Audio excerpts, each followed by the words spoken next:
I'm concerned like anybody else. A sudden spike in these cases means that the virus had not gone anywhere outside the state. It's only now that we tested the BSF Jawans, and then through their contacts and their subsequent testing, these cases from 0 to 40 have come about. So, of course, I'm concerned. I'm also concerned that this virus does not spread into the civilian population, because right now it's under a confinement. But then, if these Jawans have come into contact with the villagers or with people in their day-to-day life, or the doctors who then have subsequently passed it on, then this is a big concern, and I'm extremely worried, like anybody else, that this if there is more testing, more could be found out. So yes, we are all keeping our fingers crossed. But the bigger point here is that what are we doing? Rather, we are just hiding away from the virus. Are we doing something to take on the virus? Are we doing something which will help our people understand that more needs to be done? So that's where my bigger concern is. What are the reports you're getting from the ground? Even though, as you rightly mentioned, the outbreak was inside the BSF campus, but definitely, the BSF paramilitary do have contact with the civilians. So there is no room for compromise. Are you satisfied with the pace of contact tracing that has been initiated, especially in Dhalai district? It's not only Dhalai district; it's all over Tripura.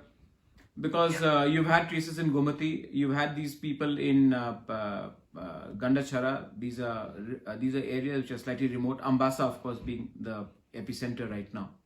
But my point is, I don't want to indulge in saying that the government is doing a bad job. The government is obviously trying, but the fact is that, was the government prepared? I believe that the government was prepared only to a certain degree, not only in Tripura, but across the country. And the opposition had nothing positive to even offer to the government. So I believe that the lack of preparedness, the lack of response is a collective fault of both the opposition, which is indulging in negative propaganda, and the government, which is looking at event management.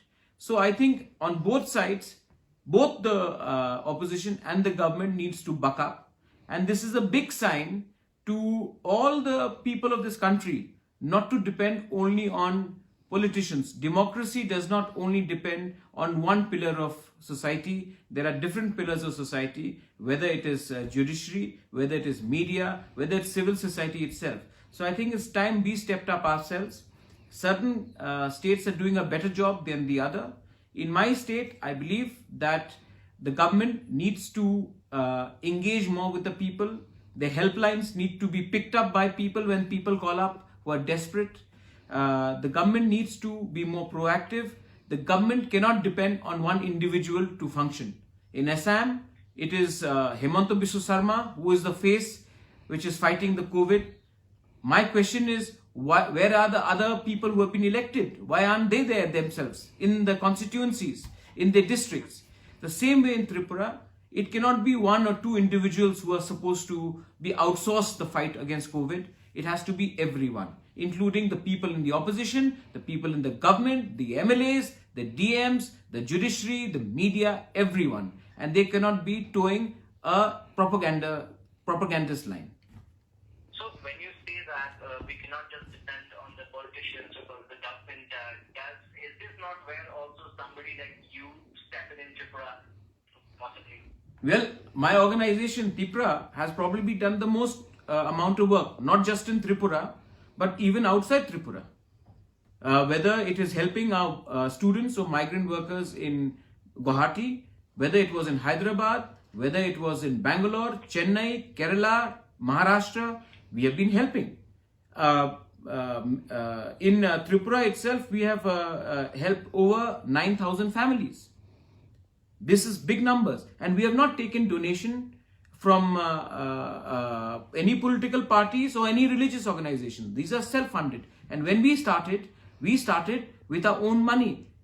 जब तक लोग पैसा अपने pocket से निकालकर लोगों को नहीं देंगे, वो सोशल मीडिया में if you keep on giving somebody 2 kilos of rice and taking a photograph and then doing a photo op. What comes out of it? And let me tell you one more thing. A lot of people go and give 5 kilos of rice, dal, with the picture of the leader or a flag of the political party. Those people, उनको तो लेना पड़ेगा because उनको दाल चावल चाहिए. लेकिन they also have self-respect. क्योंकि they don't have rice and food ration right now, they are taking it. But to do this and then to put it up in Facebook and Instagram and say we have helped 5 people, what are we doing? This is not the time for us to be Congress, BJP, CPM, AGP, any party. This is the time for us to help each other irrespective of our political and religious affiliation.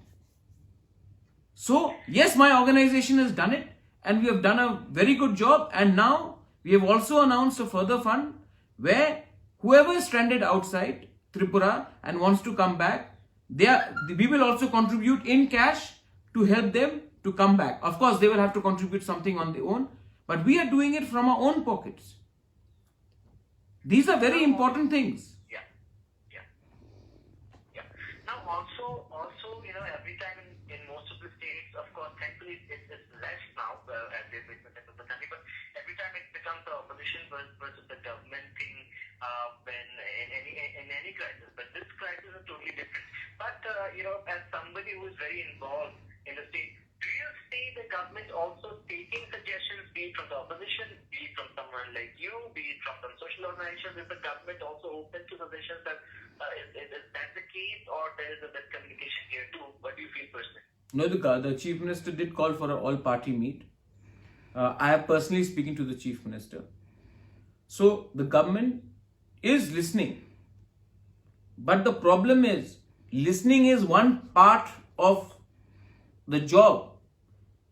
Implementation of what we are saying, implementation of what the Chief Minister himself is telling us on Twitter is not happening to the optimum on the ground. I'll give you an example, the helplines. I call up the helplines, it took me 5 days to get through to the helpline. So the helplines are not responsive. People get desperate. A lot of people who are outside have lost their jobs. These are not blue-collared workers. ये लोग restaurant में काम करते हैं, security guards है, malls में security का काम करते हैं. They want to come back, उनको वापस आना है. जब वो फोन हेल्पलाइन में लगाते हैं और फोन का रिस्पांस नहीं होता, they get panicky. लैंडलॉर्ड्स बोलते कि वापस चले जाओ, क्योंकि नॉर्थ ईस्ट से सरकार आपको ला रही है. अब हेमंत बिस्वा शर्मा आपको ला रहा है, कॉनराड सांगमा ला रहा है, त्रिपुरा नहीं ला रहा है, पेमा खांडू ला रहा है. तो नाउ उनको लगता है कि नॉर्थ ईस्ट ला रहा है. नॉर्थ ईस्ट में 8 डिफरेंट स्टेट्स हैं. Tripura has to take steps. Tripura has to respond, and the only way you can respond to people outside is by actually responding to the helpline.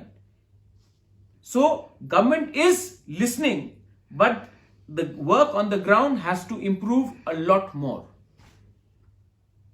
Absolutely. But do you think, as you also mentioned earlier, as far as COVID preparation is concerned, Assam, for instance, you have to give it to Assam well. They have prepared well, far ahead. No, you can't give it to Assam. I'm sorry. You have to only give it to Hemanta Biswa Sarma and maybe Piyush. Yeah. So you can't give it to Assam. You have to give it to Piyush and Hemanta Biswa Sarma. There are 124 other MLAs in Assam. Most of them, some are of course working. Most of them are just keeping quiet. Absolutely. That has been the case. It's been a one-man show. But again, Tripura, now we have, it may be the BSF, paramilitary, but we have 42 cases, 40 active cases. But we still are looking for a completely, dedicated COVID hospitals or GB type hospital. Shouldn't that have been converted into? I think that GB should not have been converted. COVID hospital.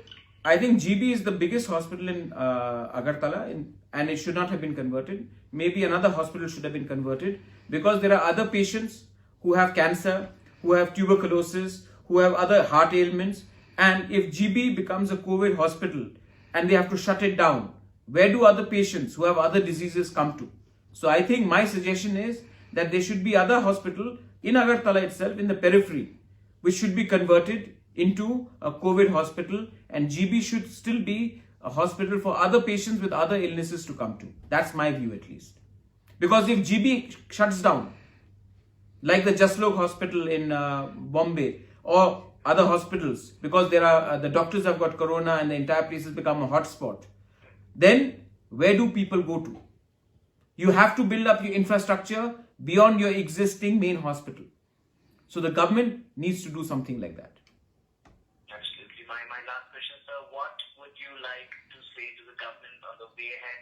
Anything that you want to suggest? Act, test, and listen.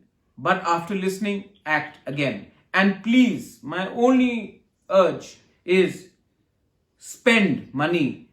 The people of Tripura need to be brought back. The people in the villages need rice. Everybody is stepping up for that.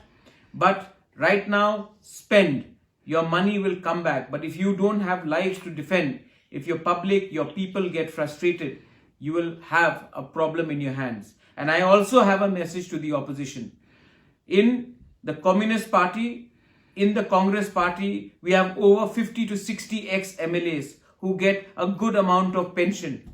Rather than complaining, why don't you put 50% of your pension and ensure that people get help?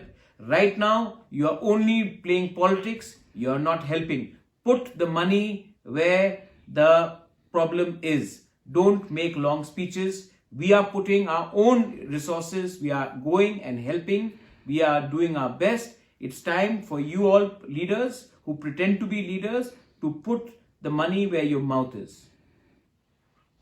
Thank you. Thank you so much, sir, for your time. Thank you.